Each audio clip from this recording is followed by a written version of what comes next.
Okie dokie. Right. So we're in phase 5 now.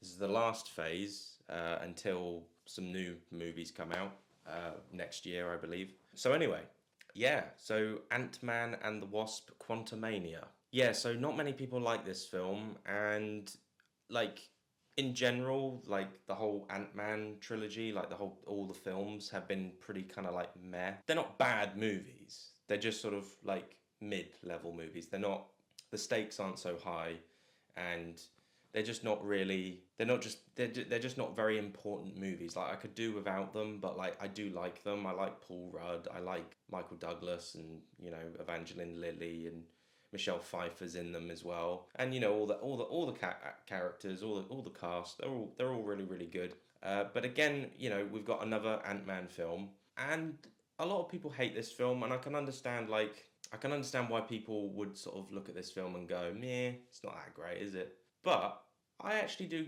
think it's quite good.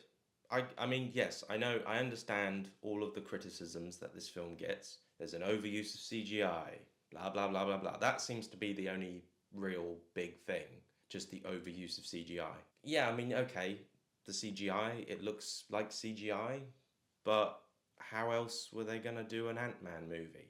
How else were they going to do the Quantum Verse? I don't know.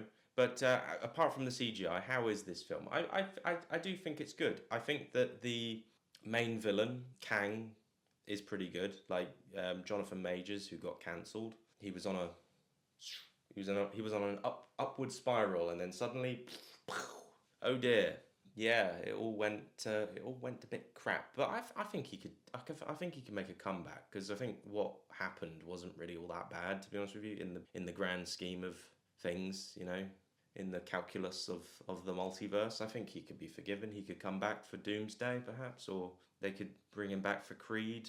I still haven't seen Creed 3, to be honest with you, but yeah, it does seem a shame. Like he seems like a good actor, seems talented. And yeah, he's a pretty good villain in this film. He's a bit scary and intimidating. He's big muscular dude.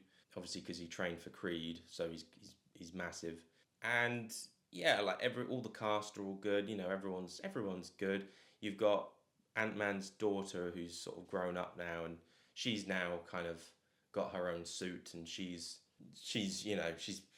doing Ant Man stuff, or she's a wasp, I suppose you could say she's a wasp.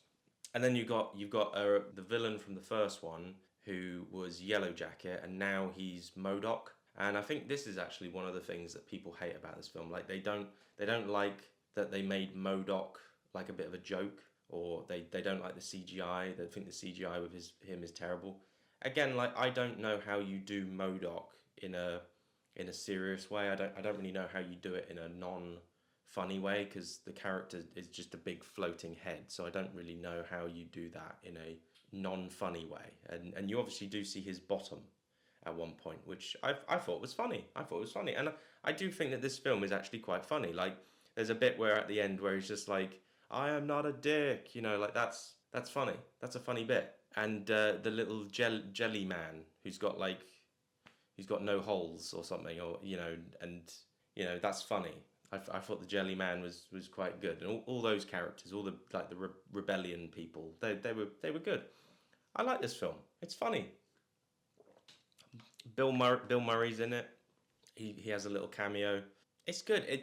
That's the thing. It's one of those films where it's just like I don't really have a lot to say about it, because it's just sort of, it's one of those films that's not worth getting irate about. It's like it's not a film that you should really get like really really pissed off with.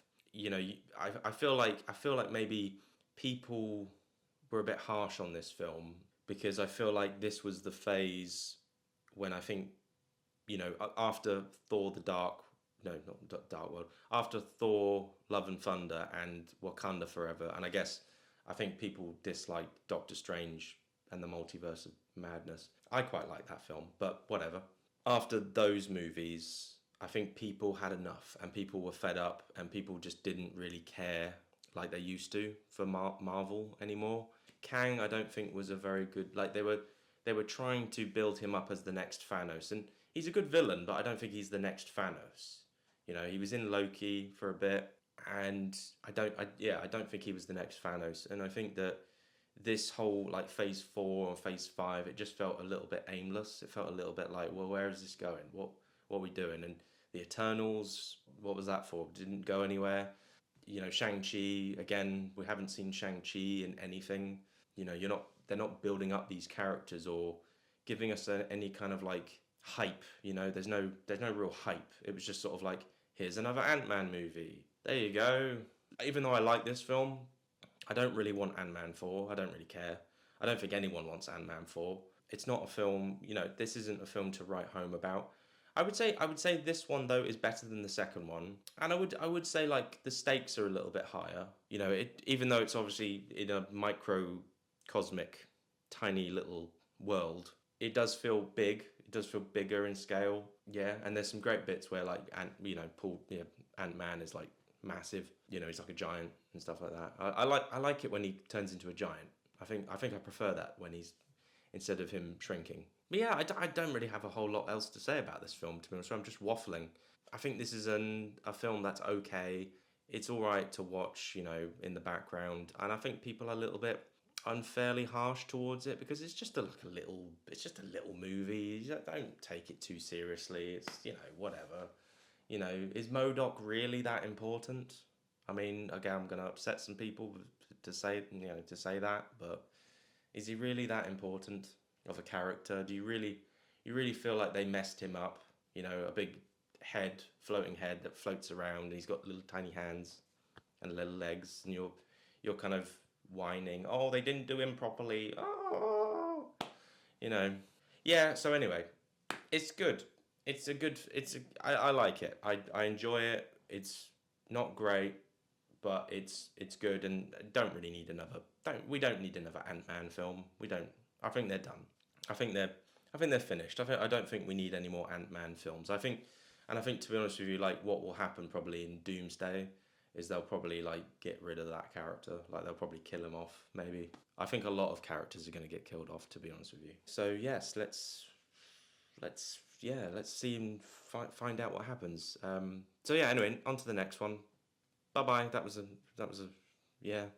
That was it. That's it. On to the next one. Bye. See ya.